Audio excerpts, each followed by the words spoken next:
Indian எக்கானமியில் 2021 வந்து ஒரு exam question பார்க்கலாம். What are the various methods of measuring national income? 3 methods இருக்குது. அதுக்கு ஒரு சின்ன எக்ஸாம்பிள் சொல்கிறேன். ஒரு ஷாப்பிங் மால் எடுத்துக்கலாம். There are 100 shops in that. So இந்த ஷாப்பிங் மாலோட பிஸ்னஸை எப்படி மெஷர் பண்ணுவீங்கன்னா, அந்த 100 ஷாப் ஓனர்ஸ்ட்டு கேட்கலாம், how much you sell every day, every week or every month. Correct. That is called income method. இப்போ let us say 1000 people வராங்க every day entering the shopping mall. அப்போ அவங்க வெளியில் போகிறாங்களே, அவங்கள்ட்ட you can have a survey, small form fill up பண்ணி how much you spend on average every time கேட்கலாம். That is called expenditure method. இவங்க செலவு பண்ணுறது தான் should be equal to the shopkeepers income. Correct. சரி.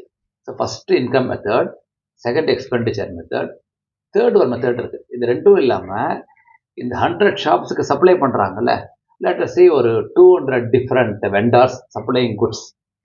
அப்போ நீங்கள் அவங்கள கேட்கலாம், how much value every week or every month you supply கேட்கலாம். இப்போ அவங்க ஒரு வேல்யூ சொல்லுவாங்கள்ல, that is called production method or value add method.